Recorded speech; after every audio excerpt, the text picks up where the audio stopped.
Good evening dear students, आप सभी का बहुत बहुत स्वागत है आपके अपने यूट्यूब चैनल में। आज हम लोग बिहार बोर्ड के क्लास 9th का गोधूली भाग 1 जो है उसका जो पहला चैप्टर है कहानी का प्लॉट, जिसके लेखक का नाम है शिव पूजन सहाय, उसका ऑब्जेक्टिव हमने डिस्कस कर लिया है। आपने अगर उस वीडियो को नहीं देखा है तो आप जाइए इस चैनल के प्लेलिस्ट में जाइए, वहाँ पे क्लास 9 का गद्य सेक्शन होगा एक, वहाँ पे जाके देखिए कहानी का प्लॉट ऑब्जेक्टिव क्वेश्चन मिल जाएगा। आज हम लोग उसी पार्ट के जो सब्जेक्टिव क्वेश्चन आंसर है 12 क्वेश्चन है उसको आज हम लोग डिस्कस करेंगे। तो चलिए बिना समय बर्बाद करते हुए जल्दी से डिस्कस करते हैं ताकि वीडियो ज़्यादा बड़ा नहीं हो।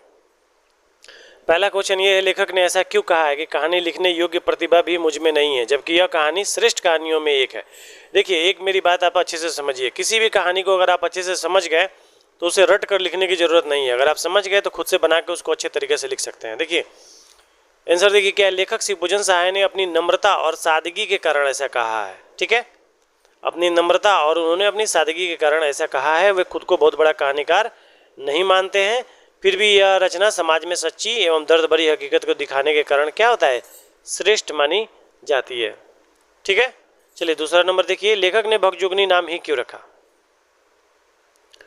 देखिए भगजुगनी एक गरीब देहाती लड़की थी। ठीक है, गांव में ऐसे सरल नाम रखने का रिवाज होता था। लेखक ने उसी की गरीबी और अंधकार में जीवन को दर्शाने के लिए क्या किया, यह नाम रखा।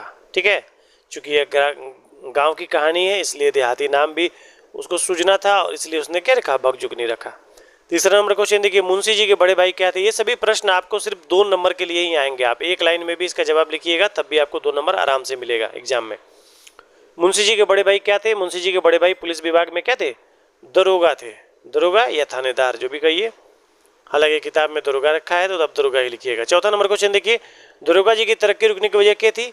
आंसर देख लीजिए, दरोगा जी के पास एक क्या थी, बहुत ही सुंदर तुर्की घोड़ी थी। ठीक है, तुर्की घोड़ी थी और अंग्रेज क्या करते थे, उसे खरीदना चाहते थे, लेकिन दरोगा जी ने उसको बेचने से मना कर दिया। इसी नाराजगी के कारण क्या हुआ, उनकी तरक्की रुक गई, उनका प्रमोशन नहीं हुआ। ठीक है, 5वां नंबर देखिए, मुंशी जी के बड़े भाई से कैसे उरीण हुए। उरीण का मतलब होता है कर्ज से मुक्त हुए। देखिए जब दरोगा जी पैसा कमाते थे तो मुंशी जी भी ऐश करते थे, और जब दरोगा जी मर गए तो किस तरह से उन्होंने उस कर्ज को, मुंशी जी ने किस तरह से उनके कर्ज को अदा किया। यहाँ पे देखिए दरोगा जी की मृत्यु के बाद श्राद्ध के लिए क्या था, मुंशी जी के पास पैसा ही नहीं था। जब दरोगा जी मरे तो फिर क्या था, उनके पास बिल्कुल भी पैसा नहीं था। तो मुंशी जी ने क्या किया, उसी तुर्की घोड़ी को एक अंग्रेज के हाथों में कितने, 7 रुपये में बेचकर भाई का श्राद्ध किया और कर्ज से मुक्त हुए। 700 नहीं लिखिएगा, 7 रुपये में बेचा। ठीक है, और बेच कर उन्होंने क्या किया, कर्ज से मुक्त हुए।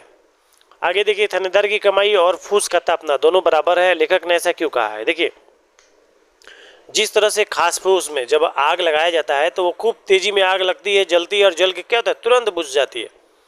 वैसे ही दरोगा जी की ऊपरी कमाई उनके मरने के बाद क्या हुआ, तुरंत खत्म हो गया और उनके जो परिवार है वो घोर गरीबी में चला आया। इसीलिए कहा गया है कि फूस का तापना, थानेदार की कमाई और फूस का तापना दोनों बराबर है। 7वां नंबर क्वेश्चन देखिए, मेरी लेखनी में इतना जोर नहीं, लेखक ने ऐसा क्यों कहा है। भगजुगनी बहुत सुंदर थी लेकिन घोर गरीबी के कारण दाने दाने को तरस रही थी।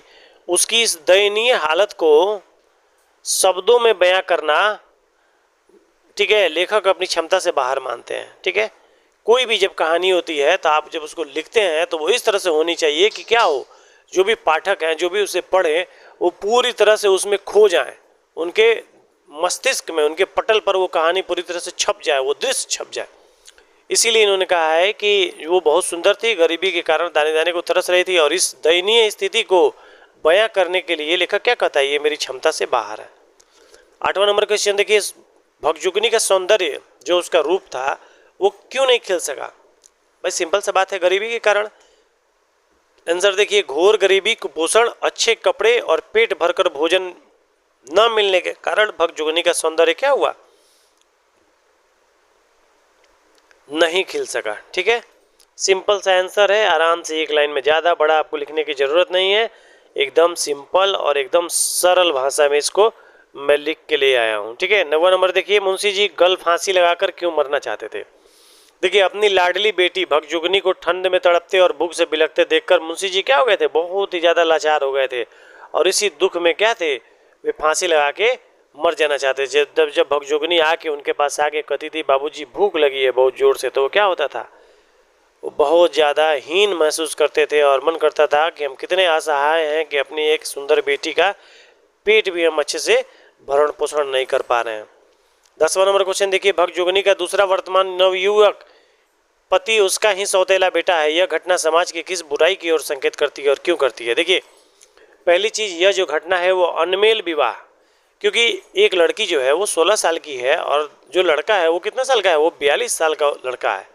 तो इस तरह से तो शादी होनी नहीं चाहिए, क्योंकि जब तक लड़की जवान होगी तब तक पता चलेगा कि पति निकल लेगा, तो ऐसा तो होना नहीं चाहिए। और भगजोगनी के साथ क्या हुआ, यही हुआ। तो ये चीज़ नहीं होना चाहिए। यहाँ पे देखिए, ये घटना क्या है, कह रहा है अनमेल विवाह, यानी कि बूढ़े से शादी हो गई उसकी, पहला चीज़। दूसरा क्या है कि घोर गरीबी और सामाजिक लाचारी की बुराई को दिखाती है। गरीबी के कारण क्या होती है, विधवा भगजोगनी को समाज में जिंदा रहने के लिए क्या करना पड़ता है, अपना जो बेटा है सौतेला उसी से उसको शादी करना पड़ता है और उसकी क्या बनना पड़ता है, पत्नी बनना पड़ता है। ठीक है, तो ये समाज की सबसे बड़ी बुराई है। ठीक है, पहला चीज़ कि अनमेल विवाह हम उम्र से होनी चाहिए, एकदम ही नहीं कि लड़की जवान हो और दूल्हा जो है एकदम बूढ़ा हो। यहाँ पे वही हुआ था। चलिए 11 नंबर क्वेश्चन देखिए, इस कहानी का सारांश अपने शब्दों में लिखिए, यानी कि कहानी को एकदम छोटे में लिखिए। ये जो क्वेश्चन है, ये 11 और 12, ये अक्सर दीर्घ उत्तरीय में आता है, यानी कि 4 या 5 नंबर के लिए आता है। तो इसमें क्या है कि थोड़ा सा आपको बड़ा लिखना पड़ेगा, 5 लाइन, 6 लाइन, 8 लाइन का लिखना पड़ेगा आंसर। ठीक है, यहाँ पे देखिए, दरोगा जी की मृत्यु के बाद मुंशी जी का परिवार अत्यंत क्या होता है, गरीब हो जाता है। उनकी सुंदर बेटी भगजोगनी गरीबी के कारण तरसती है। लाचारी में उसकी शादी क्या होती है, एक बुढ़े से कर दी जाती है। पति के मौत के बाद आर्थिक व्यवस्था के कारण वह अपने सौतेले बेटे की क्या बनती है, पत्नी बन जाती है। यह कहानी गरीबी और नारी के शोषण को दर्शाती है कि किस तरह से नारी के साथ शोषण हो रहा है, दहेज, तिलक दहेज के कारण।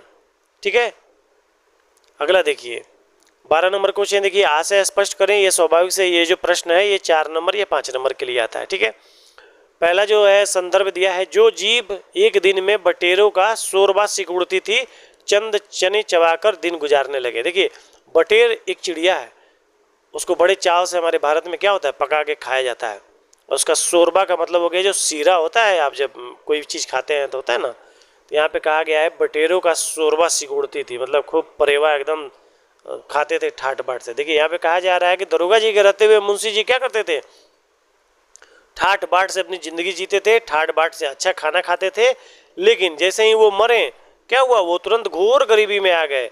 और पहले जो मुंशी जी भाई के जिंदा रहने पर बटेर चापते थे, क्या हुआ, वो मरने के बाद सत्तू और चना खाकर दिन गुजारने लगे।